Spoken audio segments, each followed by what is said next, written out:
আমন্ত্রণ জানাচ্ছি চ্যানেল 24 এর নিয়মিত আয়োজন ক্লেমন বেয়ন্ডা গ্যালারিতে। আপনাদের সাথে আছি আমি আশিক রুদ্র।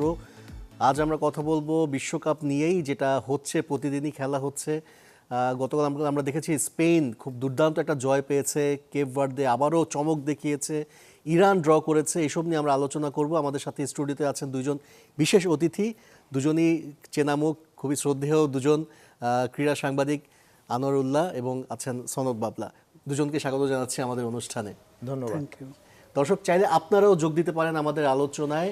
স্ক্রিনে দেখানো নম্বরে ফোন দিয়ে জানাতে পারেন প্রশ্ন কিংবা মতামত। আমরা আলোচনায় যেতে চাই, শুরুতে যেতে চাই আনোয়ার ভাই আপনার কাছে, যে স্পেনের কামব্যাকটা কেমন দেখলেন? প্রথম ম্যাচে আমরা দেখলাম যে তারা একটা হোঁচট খেয়েছে, ড্র করেছে কেপ ভার্দের সাথে। এরপরে তারা আসলে গত ম্যাচে যেভাবে আসলে ডোমিনেট করে জিতলো, এটা আসলে আপনি কিভাবে দেখলেন পুরো ম্যাচটা?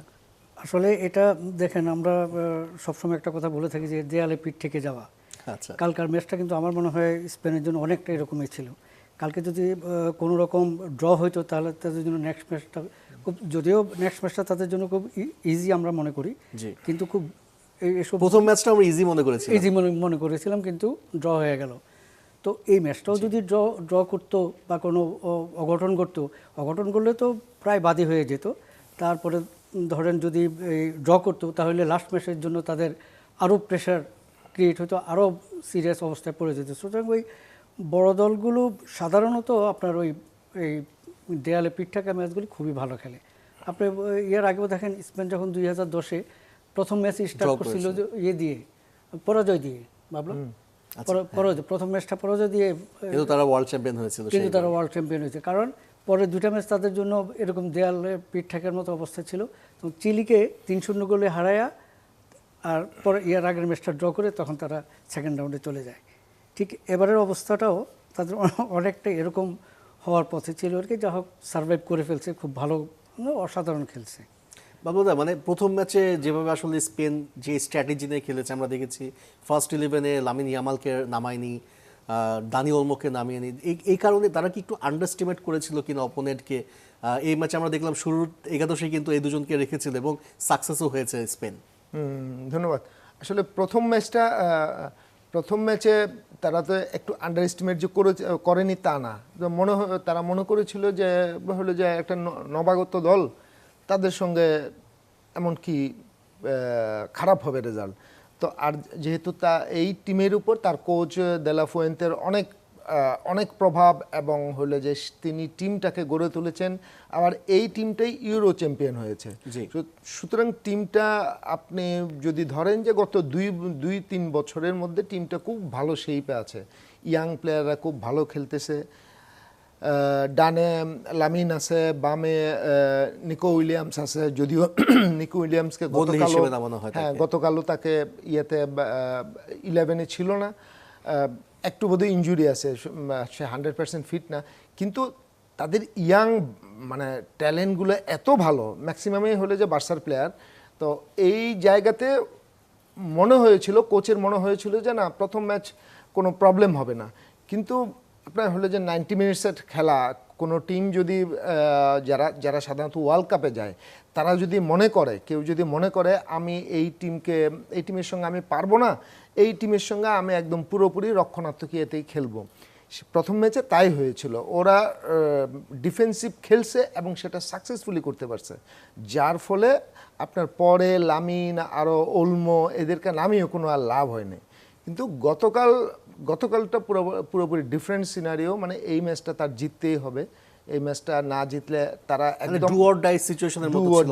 এটা হট ফেভারিট, কারণ তারা আসলে হট ফেভারিট টিম ছিল এবারের ওয়ার্ল্ড কাপে। গতকালের ম্যাচে তারা বুঝিয়ে দিয়েছে যে হলো যে রিয়েলি দে আর হট ফেভারিট। তারা খুব ভালো ফুটবল খেলছে, তারা ডমিনেট করছে পুরো ম্যাচটা। এক সময় গিয়ে মনে হয়েছিল যে এটাতে এত কিছু না করলেও হইতো, এটা ইজি ম্যাচ তাদের জন্য, মানে তাদের সেই আবার পুরনো খেলাটা ফিরে আসছে। ওই দিনও খেলছিল, কিন্তু ওই দিন হলে অ্যাটাকিং তার্ডে গিয়ে আর হচ্ছিল না। মনে হচ্ছিল নিজেদের মধ্যে একটু বেশি পাস দেয়া কিংবা বল পজিশন ধরে রাখা, মানে অ্যাকচুয়াল চান্স ক্রিয়েট করা বা একটা গোলের চেষ্টা করা, ওই জিনিসটা একটু কমতি মনে হচ্ছিল আগের ম্যাচটাতে। আগের ম্যাচটাতে ওই জিনিসগুলো মানে কাটিং এজটা ছিল না। মানে ধরেন যে আপনি অ্যাটাকিং থার্ডে আপনি পুরো ম্যাচটা দাপটের সঙ্গে খেলছে, যেটা কখনো কখনো বার্সেলোনার ক্ষেত্রে হয়। পুরো ম্যাচটা ডোমিনেট করে কিন্তু এন্ড রেজাল্ট গিয়ে দাঁড়ায় মাঝে মধ্যে হলে যে 0-0 বা এটাতে অনেকটা আর্জেন্টিনা টিম, সরি স্পেন যা খেলতেছে অনেকটা টিকি টাকারেই ভার্সন, একটা মানে অনেকটা বার্সা স্টাইলে তারা বার্সা খেলছে। স্টাইলেই খেলতেছে। তারপর হলে যে গিয়ে কিন্তু হলে যে ওই যে যখন যারা ডিফেন্সটা খুব ভালো করে, যাদের ডিফেন্সিভ কৌশলটা ভালো এবং তারা চায় যে আমি 1 পয়েন্টের জন্যই আমি নামবো, এবং ওই 1 পয়েন্টে যারা এইরকম ছক কষে যারা এই প্রিপারেশন নিয়ে আসছে, তাদের জন্য আসলে এইরকম যারা ডোমিনেটিং টিম একটু কঠিন হয়ে যাবে। ওই ডিফেন্সটা তো ভাঙতে হবে আপনি 11 জন দিয়েই আপনি হলে যে অ্যাটাকে যাচ্ছেন, কিন্তু ডিফেন্সটা ভাঙতে হবে। তো ওরা কোনো রকমের ফাউল না করে ওই ডিফেন্সের মানে স্পেনের মতো দলকে আটকে দিয়েছিল, এটা সাংঘাতিক ব্যাপার ছিল। তো গতকাল যাই হোক, স্পেন হলে যে গতকাল তার হলে যে তার 2 উইং, তার সব প্লেয়ার, যে মাঠও তো স্পেনের অনেকে স্ট্রং, সব কিছু দিয়েই শুরুতেই স্পেন হলে যে খুব সম্ভবত ম্যাচের একদম শুরুতেই স্পেন গোল বের করে স্পেনকে আমরা যেমনটা ভাবছিলাম বিশ্বকাপের আগে যে হট ফেভারিট, তার ওয়ার্ল্ড কাপ জেতার মতো একটা দল, সেই ফেভারিটের মতোই তারা গতকালকে খেলেছে। আপনি যেটা কেপ ভার্দের কথা বলছিলেন যে প্রথম ম্যাচে তারা একটা পয়েন্ট নেবার চেষ্টা করেছে স্পেনের কাছ থেকে, যে কারণে রক্ষণাত্মক কৌশল নিয়েছিল।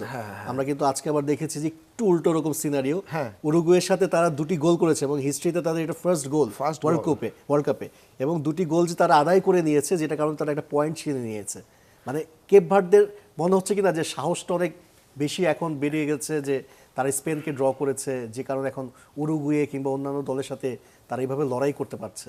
দেখেন স্পেন কিন্তু কেপ ভার্দে এই টুর্নামেন্টের আসলে এখন পর্যন্ত ধরলে বিশাল চমক। মানে আপনার দুটো বিগ টিমের সঙ্গে ম্যাচ খেলেছে, কিন্তু তারা হলে যে দুটো বিগ টিমের কাছ থেকেই 2টা পয়েন্ট নিয়ে নিয়েছে। মানে এই দুটো আপনি যদি অন্য সময় বলতেন, যদি মানে ওয়ার্ল্ড কাপ না, যেদিন প্রথম ফ্রেন্ডলি ম্যাচ হলে, হ্যাঁ, যেদিন প্রথম এই দেশের মানুষ কেপ ভার্দের নাম শুনেছে, ওই দিনে অনেকেই হয়তো মনে করেছিল যে এইরকম 2টা টিম যদি প্রতিপক্ষ হিসেবে আসতো, কাগজে কলমে এদেরকে উড়াই দিবে, এরা কেপ ভার্দেকে উড়াই দিবে, কেপ ভার্দে এটার সামনে দাঁড়াতে পারবে। অনেকটা আমরা যে জার্মানি কুরাসাওর ম্যাচের রেজাল্টের মতো এক্সপেক্ট করেছিলাম। হ্যাঁ, রাইট, সেরকমই হওয়ার কথা ছিল, সেরকমই সবার ভাবনার মধ্যে ছিল। কিন্তু এরা হলো যে এরা এরকম একটা ফুটবল দিবে, এরকম একটা, আপনি উরুগুয়ের সঙ্গে তারা লিড নিয়েছিল শুরুতে, উরুগুয়ের সঙ্গে তারা শুরুতে লিড নিয়েছিল, তারপর হলো যে এটা 1-1 হলো, দেন আবার উরুগুয়ে লিড নিল, কিন্তু সেটাও উরুগুয়ে ধরে রাখতে পারে না। তাহলে হলো যে এইরকম এই ওয়ার্ল্ড কাপের মজাটা এইরকম, এই একটা নবাগত টিম এসে চমকে দিচ্ছে, একের পর এক বড় বড় টিমগুলোর থেকে পয়েন্ট নিচ্ছে, এটা চমকে দিচ্ছে।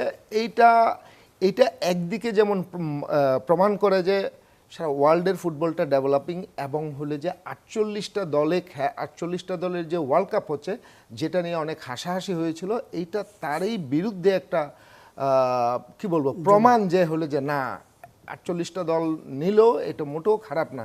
আপনি দেখেন এখন পর্যন্ত কুরাসাও বাদ দিলে বাকি 3টা টিমেই তো খুব ভালো। অবশ্যই উজবেকিস্তান কার সঙ্গে জানি, উজবেকিস্তান মাত্র উজবেকিস্তান সেদিন 1 গোলে হারলো। তারপর কেপ ভার্দে ভালো খেলছে, জর্ডানও খারাপ না। তো সুতরাং এখন মনে হচ্ছে, আমারও এটা প্রশ্ন ছিল 48টা টিম নিয়ে এটা একটা হাসির টুর্নামেন্ট হয়ে যাচ্ছে, এখন বুঝলাম যে না, সেটা আসলে তা না। ব্যাপারটা হচ্ছে যত বেশি দল তত অঘটনের সুযোগে কিন্তু অনেক বেশি। আনোয়ার ভাই যদি একটু বলেন যে ইরানের যে একটা ম্যাচ আমরা দেখতে পেয়েছি, বেলজিয়ামের মতো দলের বিপক্ষে তারা গোললেস ড্র করেছে। মানে বেলজিয়ামকে আমরা জানি তারা দীর্ঘদিন র্যাঙ্কিংয়ে 1-এ ছিল, ইউরোপের দল, এটা একটা অনেক বড় অ্যাচিভমেন্ট কিনা ইরানের জন্য? অবশ্যই। দেখেন যেটা বললেন ফিফা 1-এ ছিল বেলজিয়াম, কিন্তু ইরান দলটাই দেখেন একটু আনপ্রেডিক্টেবল অলওয়েজ। এর আগেও ওরা খেলেছে, আপনারা দেখেছেন কোনো ম্যাচে খুবই ভালো করেছে, এর পরের ম্যাচে দেখা গেলো যে একেবারে জাত অবস্থা হয়ে গেছে।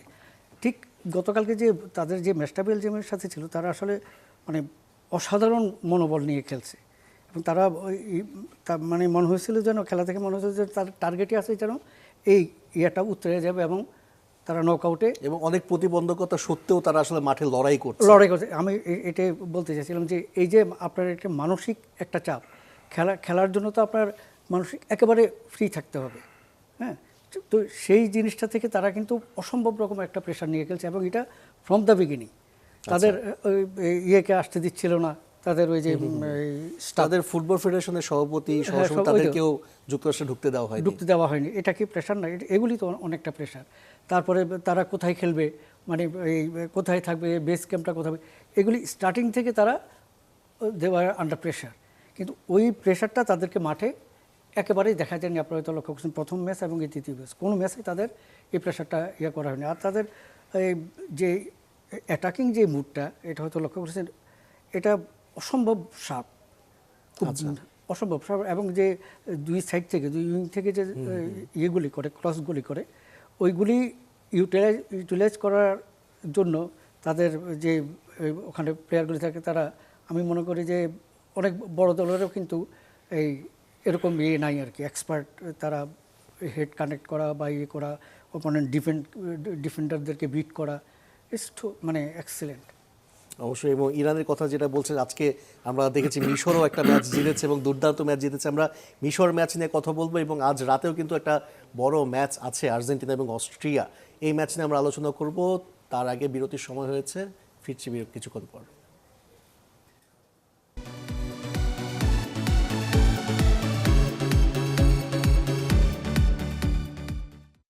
ফিরলাম বিরতি থেকে। দেখছেন ক্লেমন বেয়োন্ডা গ্যালারি, আপনাদের সাথে আছে আমি আশিক রুদ্র।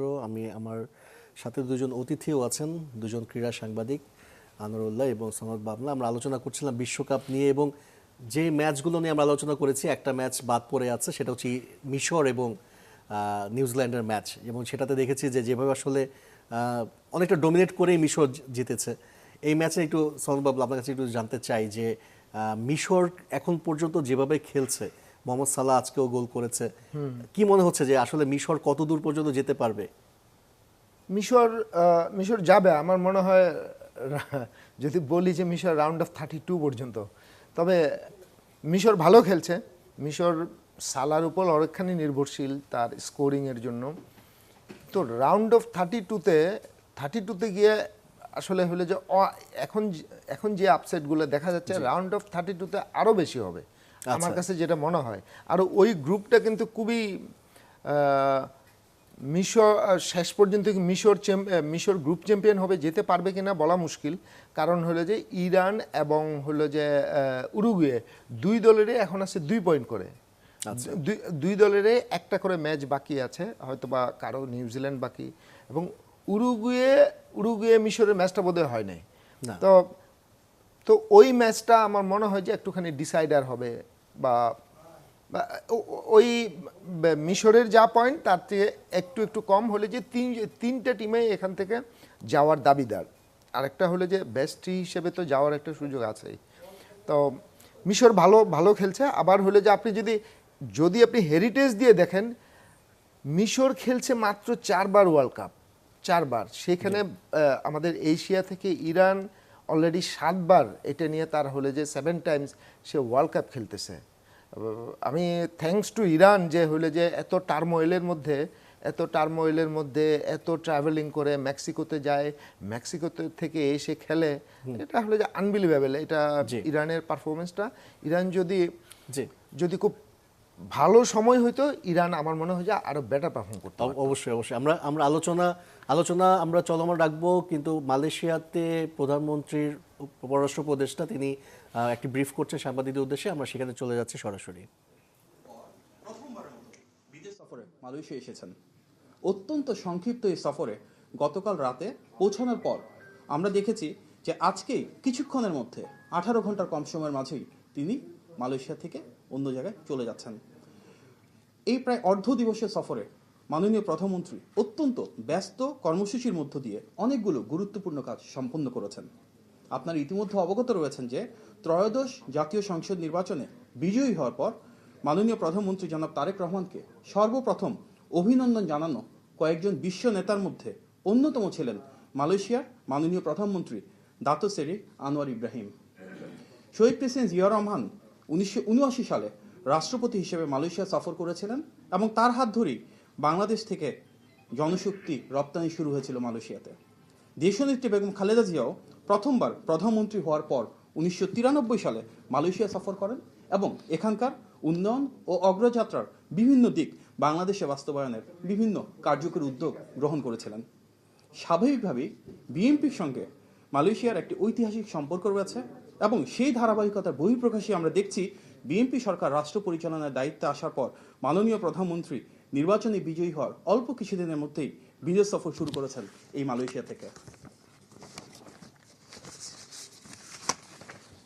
প্রচলিত ধারার বিপরীতে মাননীয় প্রধানমন্ত্রী খুব ছোট একটি প্রতিনিধি দল নিয়ে বাংলাদেশ থেকে এসেছেন। মাননীয় প্রধানমন্ত্রীর সফর সঙ্গী হিসেবে রয়েছেন তার সহধর্মিণী ডাক্তার জোবাইদা রহমান। তিনি আজ মালয়েশিয়ার মাননীয় প্রধানমন্ত্রীর সহধর্মিণী ডাক্তার ওয়ান আজিজা ওয়ান ইসমাইলের সঙ্গে বেশ কয়েকটি পৃথক কর্মসূচিতে অংশগ্রহণ করেছেন। অফিসিয়াল ডেলিগেশনে মাননীয় প্রধানমন্ত্রীর সফর সঙ্গী হিসেবে রয়েছেন 23 জন, যার মধ্যে মন্ত্রী, প্রতিমন্ত্রী ও উপদেষ্টা পদমর্যাদার 10 জন। এই 23 জন অফিসিয়াল ডেলিগেশনের বাইরেও অতি অত্যাবশ্যকীয় কিছু সাপোর্ট স্টাফ যেমন সিকিউরিটি, প্রোটোকল বা মিডিয়া সংশ্লিষ্ট কর্মকর্তাদের কয়েকজন এসেছেন। বিমান বাংলাদেশ এয়ারলাইন্সের রেগুলার যে ফ্লাইটে আমরা এখানে পৌঁছেছি সেই ফ্লাইটের অন্যান্য সাধারণ যাত্রীদের সঙ্গে মাননীয় প্রধানমন্ত্রীর অত্যন্ত আন্তরিক, সৌহার্দ্যপূর্ণ ও উষ্ণ পরিবেশে দেখা হয়, কুশল বিনিময় হয়। প্রিয় সাংবাদিক ভাই ও বোনেরা, মালয়েশিয়ার মাননীয় প্রধানমন্ত্রীর আমন্ত্রণে বাংলাদেশের মাননীয় প্রধানমন্ত্রী জনাব তারেক রহমান কুয়ালালামপুর আন্তর্জাতিক বিমানবন্দরে পৌঁছালে বিমানবন্দরের ভিভিআইপি টার্মিনালে তাকে ও তার সহধর্মিণীকে স্বাগত জানান মালয়েশিয়া সরকারের ধর্ম বিষয়ক মন্ত্রী জুলফিকলি হাসান ও তার সহধর্মিণী। পরবর্তীতে মালয়েশিয়া সরকারের পক্ষ হতে আমাদের মাননীয় প্রধানমন্ত্রীকে লাল গালিচা সংবর্ধনা ও গার্ড অব অনার দেওয়া হয়। সুসজ্জিত বাহিনীর দেওয়া গার্ড অব অনারের সময় দুই দেশে জাতীয় সঙ্গীত বাজানো হয়। এরপর বিমানবন্দর থেকে মাননীয় প্রধানমন্ত্রীকে বিশেষ মোটর শোভাযাত্রা সহকারে কুয়ালালামপুরের এই শাংগ্রিলা হোটেলে নিয়ে আসা হয়। এছাড়াও মাননীয় প্রধানমন্ত্রীকে স্বাগত জানাতে কুয়ালালামপুর আন্তর্জাতিক বিমানবন্দর থেকে হোটেল পর্যন্ত 50 মিনিটের সড়ক পথে বাংলাদেশ ও মালয়েশিয়ার জাতীয় পতাকা সজ্জিত করা হয়। আজকে পুত্রজয়েও বাংলাদেশের মাননীয় প্রধানমন্ত্রীকে লাল গালিচা সংবর্ধনা প্রদান করা হয়েছে। মাননীয় প্রধানমন্ত্রীকে স্বাগত জানিয়ে সড়ক পথে বাংলাদেশ ও মালয়েশিয়ার জাতীয় পতাকা সজ্জিত করা হয় এবং পুত্রজয়ায় মাননীয় প্রধানমন্ত্রী ও তার সহধর্মিণী ডাক্তার জোবাইদা রহমানের ছবি বিলবোর্ডে শোভা পেয়েছে। আমরা মালয়েশিয়া সরকারের এই আন্তরিকতার জন্য গভীর কৃতজ্ঞতা জ্ঞাপন করছি। প্রিয় সাংবাদিক ভাই ও বোনেরা, গতকাল রাতে কুয়ালালামপুরে পৌঁছানো মাত্রই এখানে স্থানীয় প্রবাসী বাংলাদেশিদের সঙ্গে নেতৃবৃন্দদের সঙ্গে একটি মত সভার আয়োজন করা হয়। সেই মত বিনিময় সভায় বিভিন্ন শ্রেণী পেশার প্রবাসীদের উপস্থিতিতে মাননীয় প্রধানমন্ত্রী তার চিন্তা, আকাঙ্ক্ষা এবং আগামীর বাংলাদেশ বিনির্মাণের সুনির্দিষ্ট রূপকল্প তুলে ধরেছেন। উষ্ণ ও আন্তরিক সে আলাপচারিতায় আগামীর বাংলাদেশ গড়ার দৃঢ় প্রত্যয় গড়ে উঠেছে, যা আমরা নির্বাচনী ইশতেহারে প্রতিফলন দেখেছি। প্রায় 1 ঘন্টার আলাপচারিতায় মাননীয় প্রধানমন্ত্রী বাংলাদেশের উন্নয়নে বিদেশে বসবাসরত প্রবাসী ভাই বোনদের ইতিবাচক অবদানের কথা কৃতজ্ঞ চিত্তে স্মরণ করেছেন। আপনারা অবগত রয়েছেন, স্বল্প সময়ের এই সফরে বাংলাদেশের মাননীয় প্রধানমন্ত্রীর সঙ্গে মালয়েশিয়ার মাননীয় প্রধানমন্ত্রীর দীর্ঘ বৈঠক অনুষ্ঠিত হয়েছে। প্রথমে 2 প্রধানমন্ত্রীর মধ্যে একান্ত কিছু বৈঠক অনুষ্ঠিত হয়। এরপর সীমিত পরিসরে অনুষ্ঠিত বৈঠকে খোলামেলা আলোচনায় দুই দেশের দ্বিপাক্ষিক সম্পর্কের অত্যন্ত গুরুত্বপূর্ণ বিষয় উঠে আসে। পরবর্তীতে ডেলিগেশন পর্যায়ে বাংলাদেশ থেকে আগত সম্পূর্ণ ডেলিগেশনের সাথে উভয় পক্ষের প্রতিনিধিদেরকে নিয়ে একটি বৃহত্তর পরিসরে সৌহার্দ্যমূলক আলোচনা অনুষ্ঠিত হয়েছে। মালয়েশিয়ার প্রধানমন্ত্রীর আমন্ত্রণে বাংলাদেশের মাননীয় প্রধানমন্ত্রীর নেতৃত্বে যে ডেলিগেশন সেখানে মধ্যাহ্নভোজে অংশগ্রহণ করে। পরবর্তীতে মালয়েশিয়ার মহামান্য রাজা সুলতান ইব্রাহিম সুলতান ইস্কান্দারের সঙ্গে মাননীয় প্রধানমন্ত্রীর সাক্ষাৎ অনুষ্ঠিত হয় এবং সেখানেও দ্বিপাক্ষিক সম্পর্কের বিভিন্ন গুরুত্বপূর্ণ বিষয় উঠে আসে। উচ্চ পর্যায়ের এই বৈঠকসমূহে বাংলাদেশ মালয়েশিয়ার সম্পর্কের বিভিন্ন দিক নিয়ে আলোচনার পাশাপাশি আঞ্চলিক ও আন্তর্জাতিক অঙ্গনের পারস্পরিক স্বার্থ সংশ্লিষ্ট বিভিন্ন বিষয়েও মত বিনিময় করা হয়। একই সাথে দুই দেশের সম্পর্ককে নতুন উচ্চতায় নিয়ে যাওয়ার ব্যাপারে দৃঢ় আশাবাদ এবং অঙ্গীকার ব্যক্ত করা হয়। প্রিয় সাংবাদিক ভাই ও বোনেরা, এবারের ঐতিহাসিক সফরে বাংলাদেশ এবং মালয়েশিয়ার মধ্যে অনেকগুলো গুরুত্বপূর্ণ খাত নিয়ে আলোচনা হয়েছে। খাতগুলো হলো রাজনৈতিক সহযোগিতা, বাণিজ্য ও বিনিয়োগের সম্প্রসারণ, হালাল শিল্প, ডিজিটাল অর্থনীতি, এআই এবং সেমিকন্ডাক্টর খাত, বাংলাদেশ থেকে মালয়েশিয়ায় কর্মী নিয়োগ এবং তাদের কল্যাণে সহযোগিতা, শিক্ষা ও পর্যটন খাতে সহযোগিতা, জ্বালানি খাত, প্রতিরক্ষা, নিরাপত্তা এবং আঞ্চলিক ও বহুপাক্ষিক সহায়তা সম্প্রসারণ।